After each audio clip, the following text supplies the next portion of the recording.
Hello everyone, नमस्कार। मैं नीरज सिंह आप सभी का आपके अपने YouTube channel education for all पर स्वागत करता हूं।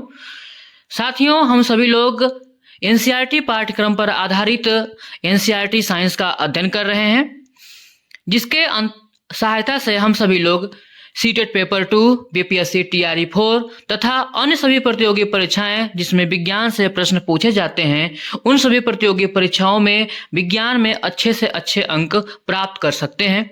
साथियों, हम सभी लोग एनसीईआरटी साइंस के अंतर्गत क्लास 6 का अभी अध्ययन कर रहे हैं, जिसमें हम सभी लोग लेसन 1 से लेकर के लेसन 9 तक अध्ययन कर चुके हैं। आज हम सभी लोग लेसन 10 सजीव विशेषताओं का अन्वेषण पाठ का अध्ययन करेंगे। तो साथियों, बिना देर किए हुए हम सभी लोग अपने क्लास को शुरू करते हैं। क्लास को शुरू करने से पहले आपको अवगत कराना है कि यदि आप सभी लोग इस चैनल पर नए हैं तो इस चैनल को आप लोग सब्सक्राइब कर दीजिए तथा बेल आइकन को दबा दीजिए, जिससे कि हमारे आने वाले अगले वीडियो का नोटिफिकेशन आपको सबसे पहले और सही समय पर मिल सके। तो आइए साथियों, हम सभी लोग अपना क्लास शुरू करते हैं। सजीव विशेषताओं का अन्वेषण। इसके पहले हम सभी लोग 1 बाय 1 लाइनर जो है टॉपिक का पीडीएफ के माध्यम से या फिर 1 लाइनर के रूप में हम लोग अध्ययन किए। आज हम आप लोगों के सामने एनसीईआरटी साइंस क्लास 6 का बुक आपके सामने है। तो साथियों की हम लोग इस बुक को पूरा पढ़ेंगे नहीं। इस बुक को पूरा पढ़ने का समय किसी के पास नहीं है, ना हमारे पास है ना आपके पास समय है। इस बुक में जो भी महत्वपूर्ण पॉइंट्स हैं, जो भी महत्वपूर्ण फैक्ट्स आपको हैं देखने को मिलेंगे, वही हम सब लोग पढ़ेंगे। तो आइए हम लोग अपना पाठ शुरू करते हैं। अध्याय 10 सजीव विशेषताओं का अन्वेषण। देखते हैं इसमें जो पहला पॉइंट है, पूरे बुक को पढ़ा गया है। पढ़ने के बाद उसमें से जो महत्वपूर्ण पॉइंट्स हैं उनको लिया गया है।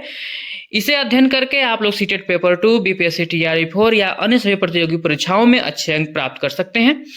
इसमें पहला पॉइंट है कि पौधे और जंतु दोनों में गति होती है। पौधे और जंतु दोनों में गति होती है। तो पौधों को गति करते हुए आप हो सकता है न देखे हो, न समझे हो, लेकिन जंतुओं को गति करते हुए, जंतुओं में मूवमेंट होते हुए आप लोगों ने देखा है। तो पौधों के बारे में हम देखते हैं कि जो पौधे होते हैं एक स्थान से दूसरे स्थान तक नहीं जाते, लेकिन वे कुछ निश्चित प्रकार की गतियां प्रदर्शित करते हैं। पौधों में गति का एक उदाहरण है फूलों का खिलना। जो पौधों में गति का उदाहरण है वह है फूलों का खिलना। पौधों में गति का एक अन्य उदाहरण कीटभक्षी पौधों में भी देखा जा सकता है। कीटभक्षी पौधों में भी हम लोग गति का एक उदाहरण देख सकते हैं। आगे जो दिया है, कीटभक्षी पौधे अपने पोषण के लिए कीटों पर निर्भर होते हैं। कीटभक्षी पौधों का एक उदाहरण ड्रोसेरा है। ड्रोसेरा की पत्तियां तस्तरी सासर के आकार की होती हैं। ड्रोसेरा के पत्तियों की आकृति कैसी होती है? तस्तरी सौसर के आकार की होती है, जिनमें असमान लंबाई वाले बाल जैसे अनेक तंतु होते हैं, जिनके छोर पर चिपचिपा पदार्थ होता है। जब भी कोई कीट तस्तरी की सतह को स्पर्श करता है, बाल अंदर की ओर मुड़ जाते हैं और अपने चिपचिपे छोर से कीट को जकड़ लेते हैं। आपके बगल में स्क्रीन पर एक ड्रोसेरा है। ड्रोसेरा पौधे का फिगर दिया हुआ है। आप लोग देख सकते हैं कि इस पौधे के पत्तियों पर कुछ बाल जैसी संरचनाएं हैं देखने को मिल रही हैं। आप लोग देख सकते हैं जब कोई भी कीट यहाँ पर आता है या बैठता है तो ये जो है चिपचिपी जो बाल जैसी जो संरचनाएं हैं चिपचिपी होती हैं और इनके छोर पर चिपचिपा पदार्थ होता है। तो जब कोई भी कीट इन पर बैठता है तो ये जो होते हैं मुड़ जाते हैं। ये जो बाल की संरचनाएं होती हैं मुड़ जाती हैं, जिससे कि कीट उसी में पकड़ लिया जाता है, जकड़ लिया जाता है और ये अपने भोजन को प्राप्त कर लेते हैं। आगे का पॉइंट है, इस बुक के माध्यम से दिया गया है कि सजीवों को अपनी वृद्धि और विकास के लिए भोजन या पोषण की आवश्यकता होती है। सजीव वो सभी होते हैं जिनमें गति होती है, वृद्धि होती है, प्रजनन क्रिया होती है, वो सभी सजीव के अंतर्गत आते हैं। तो सजीवों में अगला पॉइंट जो दिया गया है कि सजीवों को अपनी वृद्धि और विकास के लिए भोजन या पोषण की आवश्यकता होती है। अगला पॉइंट है कि श्वसन प्रक्रिया के बारे में दिया हुआ है। श्वसन प्रक्रिया में जब हम श्वास अंदर की ओर खींचते हैं वायु बाहर से हमारे शरीर में आती है। जब हम श्वास बाहर निकालते हैं तो वायु हमारे शरीर के बाहर की ओर जाती है। श्वास लेना श्वसन प्रक्रिया का एक भाग है। जो सांस हम लोग लेते हैं यह श्वसन नहीं है। सांस लेना जो है यह श्वसन प्रक्रिया का एक भाग सिर्फ है। श्वसन प्रक्रिया में बहुत से अंग काम करते हैं, उनको हम एक टॉपिक के अंतर्गत अलग से पढ़ लेंगे। लेकिन यहाँ पर हम लोग एनसीईआरटी साइंस क्लास 6 का अध्ययन करें, जिसमें महत्वपूर्ण पॉइंट्स को ही सिर्फ हमें पढ़ना है। तो आप जानते हैं कि जो श्वास लेना होता है वह श्वसन का ही एक मात्र भाग होता है। क्या अब पौधे भी श्वसन करते हैं? जंतु तो श्वसन करते हैं, हम लोग श्वसन कर रहे हैं मालूम चल रहा है, लेकिन क्या पौधे भी श्वसन करते हैं? जी हाँ, पौधे भी श्वसन करते हैं। आप उसे ध्यान से देखिएगा कि पौधे की पत्तियों के सतह पर छोटे छोटे रंध्र होते हैं, जिन्हें रंध्र कहते हैं। इन्हें आप अपने आंखों से नहीं देख सकते हैं, इन्हें देखने के लिए सूक्ष्मदर्शी की आवश्यकता होती है। तो जब आप देखेंगे तो पौधों के पत्तियों पर छोटे छोटे छिद्र होते हैं, जिन्हें हम क्या कहते हैं?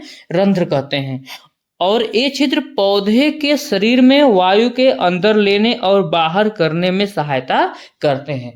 प्रश्न पूछ देगा कि पौधे श्वसन क्रिया कैसे करते हैं? तो रंध्र की सहायता से श्वसन क्रिया करते हैं।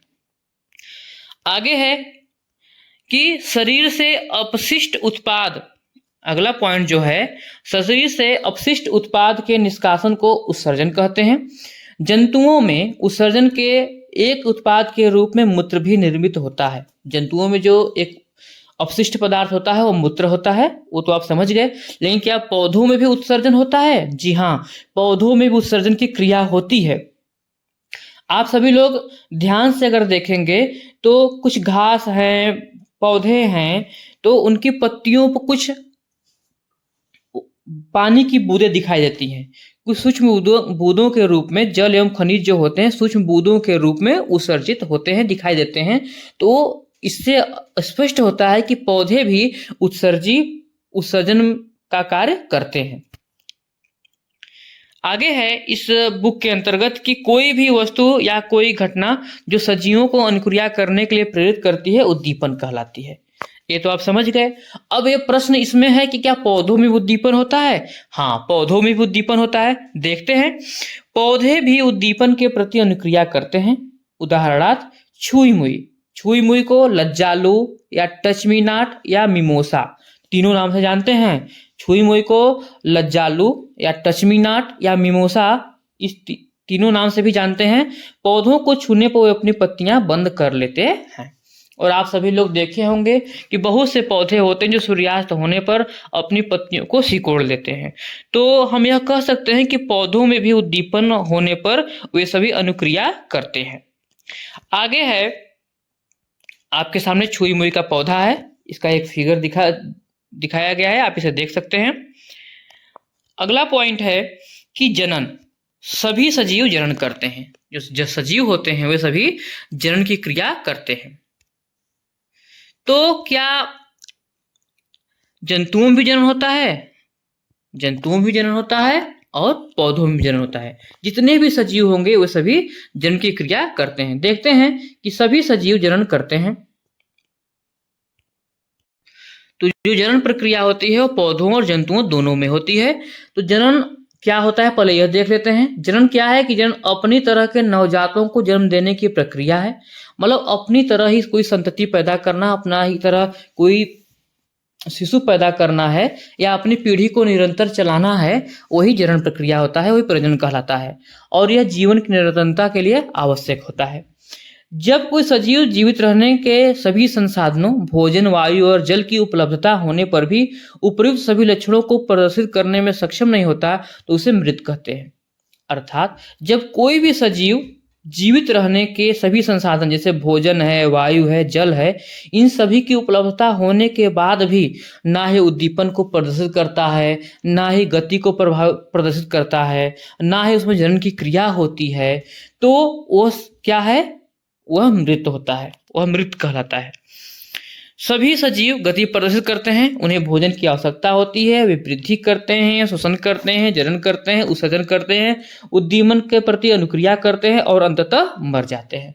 जीव जंतु हों या फिर पौधे हों, अंत में सभी लोग क्या होते हैं? मर जाते हैं। इनमें से अगर एक भी लक्षण का अभाव दर्शाता है कि ये निर्जीव वस्तुएं हैं। कौन कौन से? वृद्धि, श्वसन, जनन, उत्सर्जन, उद्दीपन के प्रति अनुक्रिया, अगर इनमें से अगर किसी भी चीज की अभाव है तो वो व्यक्ति क्या है, निर्जीव है। आगे देखते हैं बीजों के अंकुरण के लिए आवश्यक जो परिस्थितियां होती हैं उनके बारे में बताया गया है। तो बीजों के अंकुरण के लिए जो आवश्यक परिस्थितियां होती हैं, वायु होता है, जल होता है और सूर्य का प्रकाश होता है। इसको हम लोग देख लेते हैं। बीजों को अंकुरण के लिए आवश्यक जो पहला चीज होता है कि जल। जल बीजों के अंकुरण के लिए जल की आवश्यकता होती है। जल बीजों को उनकी वृद्धि के लिए अनिवार्य प्रक्रिया को पूरा करने में सक्षम बनाता है। बीज के बाह्य आवरण को बीजावरण कहा जाता है। जब जल बीजावरण को मुलायम करता है और इसके अंदर के नन्हे से भ्रूण को पौधे में विकसित होने में सहायता करता है। जल से जो है जो बीज होता है उसके जो बाहरी आवरण होते हैं, जो सीड कोट होते हैं, वह मुलायम होते हैं, जिससे कि बीज के अंदर नन्हे भ्रूण को पौधे के रूप में विकसित होने में सहायता मिलता है। आगे जो होता है पौधों के विकास के लिए वायु और मिट्टी की भी आवश्यकता होती है। तो बीजों के अंकुरण के लिए वायु की आवश्यकता होती है। बीज मिट्टी के कणों के बीच में जो उपस्थित वायु होता है उसी का उपयोग करते हैं। इसके अतिरिक्त मिट्टी के कणों के बीच के स्थान के कारण जड़ें आसानी से बढ़ती हैं। यदि मिट्टी के कणों के बीच में अगर स्थान होता है तो पौधों की जो जड़ें होती हैं वो आसानी से बढ़ती रहती हैं। प्रकाश और अंधकार की परिस्थितियां भी प्रभावित करती हैं। तो देखते हैं कि प्रकाश एवं अंधकार की परिस्थितियां कैसे प्रभावित करती हैं। हमने सीखा कि इसमें जो लिखा है कि हमने सीखा कि फली के बीजों के अंकुरण के लिए प्रकाश अनिवार्य नहीं है। सामान्यतः अधिकांश बीजों को अंकुरण के लिए प्रकाश की आवश्यकता नहीं होती है, किंतु अंकुरण के पश्चात जो है नवोद्भिद यानी कि नन्हा पौधा वृद्धि के लिए सूर्य के प्रकाश की आवश्यकता होती है। मतलब छोटे से पौधे, नन्हे पौधे के लिए प्रकाश की आवश्यकता होती है। आगे हम देखते हैं, क्या आप जानते हैं पॉइंट्स के अंतर्गत दिया गया है, इसे आप जरूर लोग याद कर लीजिएगा कि कालियस और पिटूनिया जैसे कुछ पुष्पीय पौधों में बीजांकुरण के लिए प्रकाश की आवश्यकता होती है। कालियस और पिटूनिया जैसे कुछ पुष्पीय पौधों में बीजांकुरण के लिए प्रकाश की आवश्यकता होती है। इन बीजों को मिट्टी से ढकने पर इनका अंकुरण बाधित होता है। अर्थात इनको, कालियस और पिटूनिया को मिट्टी से नहीं ढका जाता है। और वहीं पर कैलेंडुला और जिनिया जैसे कुछ पुष्पीय पौधों को बीजांकुरण के लिए अंधकार की आवश्यकता होती है। इन बीजों को पर्याप्त मिट्टी से ढका जाता है। अर्थात कालियस और पिटूनिया के लिए प्रकाश की आवश्यकता होती है और कैलेंडुला और जिनिया के लिए प्रकाश की आवश्यकता नहीं होती है। आगे देखते हैं, इस एनसीईआरटी बुक में जो दिया हुआ है उसके अंदर जो अगला महत्वपूर्ण पॉइंट है उसके अंतर्गत हम सभी लोग देखते हैं किसी वैज्ञानिक परिचय के बारे में दिया है, किसी वैज्ञानिक के बारे में परिचित कराया है, जैसे जगदीश चंद्र बोस। इसे आप लोग ध्यान लिखिएगा, जगदीश चंद्र बोस का विज्ञान की दुनिया में क्या योगदान है। देखते हैं कि जगदीश चंद्र बोस एक भारतीय वैज्ञानिक थे जिन्होंने पौधे के साथ कुछ रोचक प्रयोग किए। उन्होंने प्रकाश, ताप, विद्युत तथा गुरुत्वाकर्षण जैसे उद्दीपनों के प्रति पौधों की अनुक्रियाओं को अंकित करने के लिए क्रेस्कोग्राफ निर्माण किया। क्रेस्कोग्राफ नामक मशीन का निर्माण किया। अब प्रश्न पूछता है कि क्रेस्कोग्राफ नामक यंत्र का निर्माण किसने किया, नामक मशीन का आविष्कार किसने किया? तो सर जगदीश चंद्र बोस ने किया। सर जगदीश चंद्र बोस ने क्रेस्कोग्राफ नामक मशीन का निर्माण किया था। इस मशीन से उन्होंने मापा कि पौधे कितनी तेजी से बढ़ते हैं। उन्होंने यह भी दर्शाया कि पौधों उद्दीपनों को महसूस करते हैं और उनके प्रति अनुक्रिया करते हैं। आगे इस बुक के अंदर का जो पॉइंट दिया हुआ है वह है कि पौधे का जीवन चक्र कैसे होता है। तो कोई भी पौधा बनने से पहले वह बीज होता है, इसकी यह पहली अवस्था होती है। जब यह बीज मिट्टी में जाता है तो यह अंकुरित होता है। अंकुरित होकर के यह पौधा के रूप में निर्मित होता है। पौधों से फूल और फल लगते हैं, फूलों से फल लगते हैं और अंत में जो फल होता है, फल से बीज हमें मिलते हैं। इस तरह चलता है। लेकिन यही फूल और फल लगने के बाद जो पौधा होता है मृत अवस्था में भी चला जाता है। यह होता है पौधे का जीवन चक्र होता है। इसको हम लोग देख लेते हैं कि बीज से पौधा और फिर बीजों की अगली पीढ़ी तक की संपूर्ण प्रक्रिया को पौधों का जीवन चक्र कहते हैं। मतलब बीज से पौधा और फिर बीजों से अगली पीढ़ी तक संपूर्ण प्रक्रिया को पौधे का जीवन चक्र कहा जाता है। जब एक पौधा बढ़ना बंद करता है तो अनिवार्य सभी परिस्थितियों की उपलब्धता के बाद भी उसमें जीवन की गतिविधियां धीरे धीरे समाप्त हो जाती हैं, तब उस पौधे को मृत मान लिया जाता है। उसके बारे में आप लोगों को बता दिया गया है। आगे है फिर जंतुओं का जीवन चक्र। इसके अंतर्गत हम देखते हैं कि लार्वा और प्यूपा, जो आपके लिए महत्वपूर्ण प्रश्न बनेंगे वो उन्हीं का हम लोग अध्ययन कर रहे हैं। तो जो लार्वा और प्यूपा होता है, जो मच्छरों के विकास के दौरान उनके जीवन की दो विशिष्ट अवस्थाएं हैं। लार्वा और प्यूपा किसका विशिष्ट अवस्था है? यह मच्छर का है। किसका है? मच्छरों का विशिष्ट अवस्था होता है। आगे देखते हैं हम लोग इस बुक के अंतर्गत जो दिया हुआ है कि मच्छरों को हम कैसे नष्ट कर सकते हैं या फिर उनके लार्वा या प्यूपा को कैसे नष्ट कर सकते हैं। तो दिया है कि मिट्टी का तेल जल की सतह पर एक पतली परत बनाता है। यह परत जल को वायु से पृथक कर देती है और लार्वा एवं प्यूपा श्वास द्वारा वायु ग्रहण नहीं कर पाते हैं, परिणामतः वह मर जाते हैं। तो आप लोगों को बताया जाता है कि जहां पर पानी इकट्ठा हुआ हो तो वहां पर मिट्टी के तेल का छिड़काव करना चाहिए, जिससे कि उसमें पनपने वाले मच्छर अर्थात उनके लार्वा एवं प्यूपा जो होते हैं पनपते हैं, वो सभी लोग क्या हो जाए? नष्ट हो जाए। आगे देखते हैं कि इस पार्ट के अंदर मच्छर का जीवन चक्र आप लोग देख सकते हैं कि सबसे पहले आप जान लीजिए जो मच्छर होता है, जो मादा मच्छर और वयस्क मादा मच्छर जो होती है वह पानी के समीप ही, पानी के निकट, मतलब पानी के किनारे वाले सतह पर अपने अंडों को देती है। वह उसकी प्रथम अवस्था होती है। उसके बाद उसकी जो दूसरी अवस्था होती है वो लार्वा के रूप में होती है और इसकी तीसरी जो अवस्था होती है वह प्यूपा में कन्वर्ट हो जाता है और वही प्यूपा जो है वयस्क होकर के मच्छर बन जाते हैं। और आप लोग जानते रहिए कि मच्छर अपने जीवन चक्र में 4 अवस्थाओं से गुजरता है: अंडा, लार्वा, प्यूपा, वयस्क अवस्था। ये 4 अवस्था होती है और प्यूपा से निकलने वाला वयस्क मच्छर जल की सतह पर थोड़ा विश्राम करता है और फिर उड़ जाता है। वयस्क मच्छर 10 से 15 दिन तक जीवित रह सकता है। यह पॉइंट याद कर लीजिएगा। वयस्क मच्छर जो होता है 10 से 15 दिन तक जीवित रह सकता है। आगे है इस बुक के अंतर्गत क्या है आप जानते हैं कि अंतर्गत दिया हुआ है कि रेशम कीट यानी कि सिल्क माथ भी जीवन की 4 अवस्थाओं से गुजरता है। जो रेशम कीट होता है वह भी जीवन की 4 अवस्थाओं से गुजरता है। कौन कौन सी अवस्थाएं? अंडा, लार्वा, प्यूपा और वयस्क। अंडे लार्वा के रूप में स्फुटित होते हैं और फिर आकार में बढ़ते हैं। प्यूपा में परिवर्तन होने से पहले लार्वा धागे जैसा पदार्थ स्रावित करते हैं और उनके चारों ओर लिपट जाता है। ये वो रेशे हैं जिनका उपयोग रेशमी वस्त्र बनाने के लिए किया जाता है।